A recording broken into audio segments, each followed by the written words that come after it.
Hi நண்பா, தமிழ்நாடு முழுவதும் இருக்கக்கூடிய வில்லேஜ் அட்மினிஸ்ட்ரேட்டிவ் ஆஃபீஸில் வில்லேஜ் அசிஸ்டன்ட் அப்படின்னு சொல்லக்கூடிய தலையாரி ஜாபுக்கான நோட்டிஃபிகேஷன் இப்போ வெளியிட்டிருக்காங்க. மாவட்டங்கள் வாரியாக தனித்தனியாக நோட்டிஃபிகேஷன், தனித்தனியாக அப்ளிகேஷன் ஃபார்ம் வந்துட்டு இருக்கு. மொத்தமாக 2299 காலி பணியிடங்கள். இந்த ஜாபுக்கு ஆஃப்லைன் மோட் அப்ளிகேஷன் தான். ஃப்ரெஷர் அப்ளை பண்ணிக்கலாம். குறைந்தபட்ச கல்வி தகுதி 10ஆம் வகுப்பு. ஒரு நிரந்தரமான தமிழக அரசு வேலை வாய்ப்புங்க. தமிழ்நாடு ரெவன்யூ டிபார்ட்மெண்ட் கீழே வரக்கூடிய இந்த ஜாபுக்கு எப்படி அப்ளை பண்றது, யாரெல்லாம் எலிஜிபிள், செலக்ஷன் ப்ராசஸ் எப்படி இருக்கும், எல்லாமே நான் உங்களுக்கு சொல்ல போறேன். வீடியோவை முழுவதும் பாருங்க. நம்ம சேனலை ஃபர்ஸ்ட் டைம் பாக்குறீங்க அப்படின்னா சேனலை உடனே சப்ஸ்கிரைப் பண்ணிக்கோங்க. இந்த வீடியோ உங்களுக்கு யூஸ்ஃபுல்லா இருந்துச்சு அப்படின்னா ஒரு லைக் மட்டும் கொடுங்க. தமிழ்நாடு வில்லேஜ் அசிஸ்டன்ட் அப்படின்னு சொல்லக்கூடிய தலையாரி ஜாபுக்கான நோட்டிபிகேஷனை மாவட்டங்கள் வாரியாக தனித்தனியா இப்ப அப்டேட் பண்ணிட்டு இருக்காங்க. முதற்கட்டமாக ஒரு சில மாவட்டங்களுக்கு பாத்தீங்கன்னா நோட்டிபிகேஷன் வந்திருக்கு. அதனை தொடர்ந்து அப்ளிகேஷன் ஃபார்மும் ரிலீஸ் பண்ணிட்டாங்க. தமிழகம் முழுவதும் கிட்டத்தட்ட 2299 காலி பணியிடங்கள். ஒரு மாவட்டத்தில் வேலை வாய்ப்புகள் இருக்கு. உங்க சொந்த ஊர்ல இருக்கக்கூடிய தாலுகாவின் அடிப்படையில் உங்க கிராமத்துல நீங்க தலையாரி ஜாபுக்கு போறதுக்கு இது ஒரு நல்ல வாய்ப்புங்க. மாவட்டம் வாரியாக இருக்கக்கூடிய நோட்டிபிகேஷன் அண்ட் அப்ளிகேஷன் ஃபார்மை அந்தந்த மாவட்டத்தில் இருக்கக்கூடிய nic.in வெப்சைட்ல அப்டேட் பண்ணிட்டு வராங்க. முதற்கட்டமாக ஒரு 3 மாவட்டத்தில் இருந்து நோட்டிபிகேஷன் வெளியாயிருக்கு. அதுல செங்கல்பட்டு மாவட்டம் இருக்கு, ஈரோடு மாவட்டம் இருக்கு. அதனை தொடர்ந்து பெரம்பலூர் மாவட்டத்துக்கு வந்திருக்கு. மற்ற மாவட்டத்திற்கான நோட்டிபிகேஷன் அண்ட் அப்ளிகேஷன் ஃபார்ம் உங்களுக்கு கூடிய விரைவில் வந்துருங்க. ஸோ நீங்க எப்படி நோட்டிபிகேஷனை தெரிஞ்சுக்கிட்டு அப்ளை பண்றது அப்படிங்கிறத சொல்றேன். உதாரணத்துக்கு செங்கல்பட்டு மாவட்டம், இந்த இடத்துல பாருங்க லிங்க் அப்படின்னு சொல்லி இருக்கும். ஸோ இந்த வெப்சைட் பார்க்கக்கூடிய லிங்கை நான் டிஸ்கிரிப்ஷன் பாக்ஸ்லையும் ஃபர்ஸ்ட் கமெண்ட்லையும் கொடுத்துருக்கேன். செக் பண்ணி பாருங்க. டைரக்டா இந்த பேஜுக்குள்ள டிஸ்ட்ரிக்ட் வைஸ் வேகன்சி டீடைல்ஸ் அப்படிங்கிற இடத்துல இந்த ஒரு டேபிள் காலம் நீங்க செக் பண்ணி பார்க்கலாம். இதுல ஃபர்ஸ்ட் நான் உங்களுக்கு சொல்ல போறது செங்கல்பட்டு மாவட்டம். ஸோ நீங்க அதை கிளிக் பண்றீங்க அப்படின்னா நம்மளுடைய வெப்சைட் தான் ஓப்பன் ஆகும். செங்கல்பட்டு மாவட்டத்தில் வந்திருக்கக்கூடிய வேலை வாய்ப்புகள் எவ்வளவு, ஸ்டார்டிங் டேட் என்ன, last date, application last date, qualification details எல்லாமே தெளிவா இருக்கும். பேஜ் எண்டில் notification and application PDF file கொடுத்துருப்பேன். ஸோ ஜஸ்ட் நீங்கள் இதை கிளிக் பண்ணி செக் பண்ணி பார்த்துக்கலாம். செங்கல்பட்டு மாவட்டத்தில் பார்த்தீங்கன்னா மொத்தமாக ஒரு 41 காலி பணியிடங்கள் வந்திருக்கு. எந்தெந்த தாலுகால எவ்வளவு வேலை வாய்ப்புகள் இருக்குது அப்படிங்கிறத தெளிவாக கொடுத்துருக்காங்க. ஸோ ஒரு தாலுகாக்கு கீழே கிராமங்கள் வரும். அந்த கிராமங்களில் தலையாரி ஜாப் எந்தெந்த இடத்துல இருக்குது அப்படிங்கிறத தெளிவாக இருக்குதுங்க. ஸோ உங்கள் மாவட்டத்திலையும் இது போன்ற வேலை வாய்ப்புகள் தாலுகா வைஸாக கொடுத்துருப்பாங்க. கிராமங்களில் எவ்வளோ வேலைகள் இருக்குது அப்படிங்கிறத தெளிவாக கொடுத்துருப்பாங்க.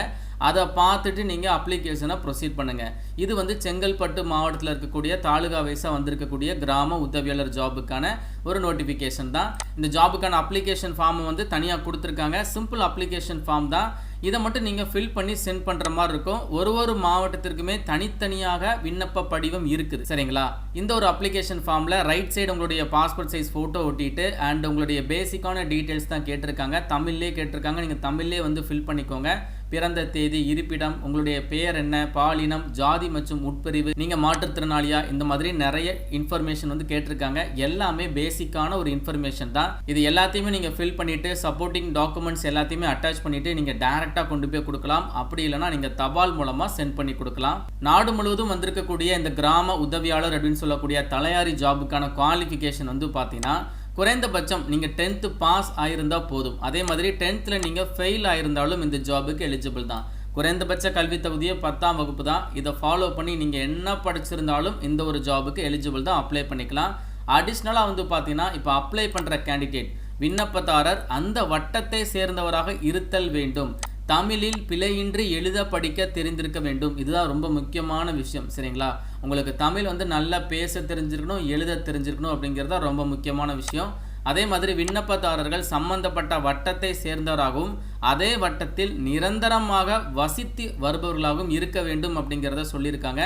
ஸோ நீங்கள் அந்த வட்டத்திலேருந்து அப்ளை பண்ணுற பட்சத்தில், அதாவது உங்கள் தாலுகா வைஸாக வரக்கூடிய கிராமங்களில் வரக்கூடிய வேலைகளுக்கு நீங்கள் அப்ளை பண்ணுற பட்சத்தில் உங்களுக்கு முன்னுரிமை ப்ரிஃபரன்ஸ் கொடுக்கப்படும் அப்படிங்கிறத தெளிவாக கொடுத்துருக்காங்க. அப்போ நீங்கள் என்ன பண்ணணும், உங்கள் மாவட்டம் வாரியாக வரக்கூடிய வேலைகளுக்கு மட்டும் நீங்கள் ப்ராப்பராக அப்ளிகேஷனை போடுங்க. அப்போ தான் உங்களுக்கு ப்ரிஃபரன்ஸ் கிடைக்குது. வயது வரம்பு பார்த்தீங்கன்னா குறைந்தபட்சம் 21 வயது கம்ப்ளீட் ஆயிருக்கணும்.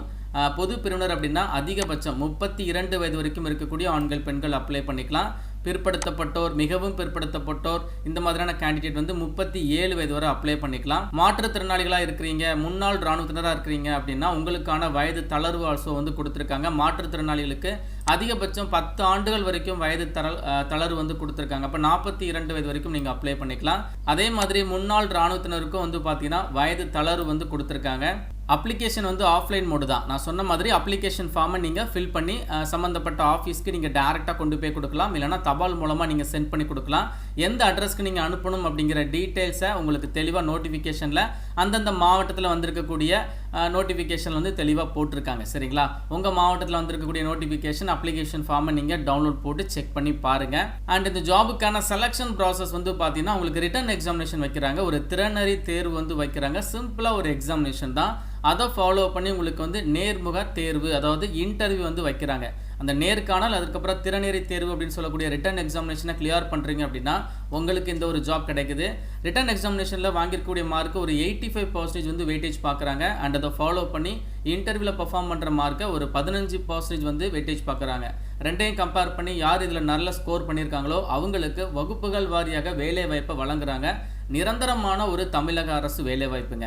இப்போ உங்கள் மாவட்டத்தில் வந்திருக்கக்கூடிய வேலைகளை நீங்கள் எப்படி தெரிஞ்சுக்கிறது அப்படின்னா, நான் வந்து 1 by 1 ஜாபுடைய நோட்டிஃபிகேஷன் வர வர நம்மளுடைய டிஎன் ஜாப்ஸ் வெப்சைட்டில் அப்டேட் பண்ணிகிட்டே இருப்பேன்.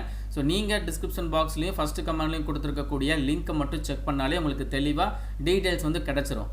அப்படி இல்லைன்னா நீங்கள் தமிழ்நாட்டினுடைய tn.district.nic.in இந்த வெப்சைட் போயிட்டு உங்களுடைய மாவட்டம் என்ன அப்படிங்கிறத ஜஸ்ட் நீங்கள் கிளிக் ஆன் பண்ணி பாருங்கள். உதாரணத்துக்கு என்னுடைய மாவட்டம் வந்து பார்த்தீங்கன்னா தூத்துக்குடி மாவட்டம். ஸோ ஜஸ்ட் நான் அதை கிளிக் பண்ணுறேன். அண்ட் தென் டாப்பில் வந்து பார்த்தீங்கன்னா உங்களுக்கு நோட்டீஸ் அப்படிங்கிற டேப் கொடுத்துருப்பாங்க. எல்லா மாவட்டத்துக்குமே இதே மாதிரி தான் இருக்கும். இந்த நோட்டீஸ் டேப்பில் வந்து ரெக்ரூட்மெண்ட் அப்படிங்கிற ஒரு பேஜ் இருக்கும். ஜஸ்ட் அதை கிளிக் பண்ணுங்கள். தூத்துக்குடி மாவட்டத்தில் இன்னும் வந்து பார்த்தீங்கன்னா வில்லேஜ் அசிஸ்டன்ட் ஜாபுக்கான நோட்டிஃபிகேஷன் வரலை. இந்த இடத்துல தான் உங்களுக்கு வரும். சரிங்களா? இந்த மாதிரி ஒரு மாவட்டத்திலையுமே நீங்கள் வந்து செக் பண்ணி பார்க்கலாம். உங்கள் மாவட்டத்தினுடைய நோட்டிஃபிகேஷன் அப்ளிகேஷன் ஃபார்ம் வந்த உடனே நான் அப்டேட் பண்ணிடுவேன். இல்லை நீங்களே தெரிஞ்சுக்கணும் அப்படின்னா இந்த ஒரு வெப்சைட் மூலமாக தெரிஞ்சுக்கலாம். இந்த ஒரு வேலைவாய்ப்புக்கு அப்ளிகேஷன் க்ளோசிங் டேட் வந்து பார்த்தீங்கன்னா மாவட்டத்துக்கு மாவட்டம் வந்து சேஞ்ச் ஆகும் அப்படின்னு நினைக்கிறேன். ஏன்னா வந்து 7 ஜூலைலேருந்து நீங்கள் அப்ளிகேஷனை ஸ்டார்ட் பண்ணிடலாம். ஆனால் இன்னும் வந்து நிறைய மாவட்டத்திற்கு அப்ளிகேஷன் விடலை. ஸோ உங்களுக்கு கூடிய சீக்கிரத்தில் அப்டேட் வந்துடும். ஃபார் எக்ஸாம்பிள் இப்போ வந்து பெரம்பலூர் மாவட்டத்திற்கு வந்திருக்கு. ஸோ இதுலேயே உங்களுக்கு வந்து பார்த்தீங்கன்னா லாஸ்ட் டேட் வந்து மென்ஷன் பண்ணியிருக்காங்க, 11 ஆகஸ்ட் அப்படிங்கிறத கொடுத்துருக்காங்க. ஒரு சில மாவட்டத்திற்கு வந்து பார்த்தீங்கன்னா 5 ஆகஸ்ட் இந்த டேட்குள்ளே நீங்கள் அப்ளிகேஷனை சென்ட் பண்ணணும். அதே மாதிரி இப்போ உங்கள் மாவட்டத்திற்கு இன்னும் வெளியிடாமல் இருக்கிறாங்க அப்படின்னா நாளைக்கு வெளியிடுறாங்க, இல்லைனா நாளை மறுநாள் வெளியிடுறாங்க அப்படின்னா அதற்கேற்ற மாதிரி அப்ளிகேஷன் லாஸ்ட் டேட் வந்து சேஞ்ச் ஆகுது. அதை நீங்கள் பார்த்து தெளிவாக செக் பண்ணிவிட்டு டேட்டுக்குள்ளே எந்த டேட்டுக்குள்ளே அப்ளிகேஷனை சப்மிட் பண்ணணுமோ அந்த டேட்குள்ளே நீங்கள் அப்ளிகேஷனை சப்மிட் பண்ணிடுங்க. ஆஃப்லைன் மோட் அப்ளிகேஷன் தான். இன்ட்ரெஸ்டட் எலிஜிபிள் கேண்டிடேட் உடனே அப்ளிகேஷனை போட்டுருங்க. உங்களுக்கு ஏதாச்சும் டவுட் இருக்குது அப்படின்னா கமெண்ட் பாக்ஸில் தெரியப்படுத்துங்க. மேலும் ஒரு நல்ல வேலைவாய்ப்பு தகவலுடன் நான் உங்களை சந்திக்கிறேன். தேங்க்ஸ் ஃபார் வாட்சிங். See you. Bye.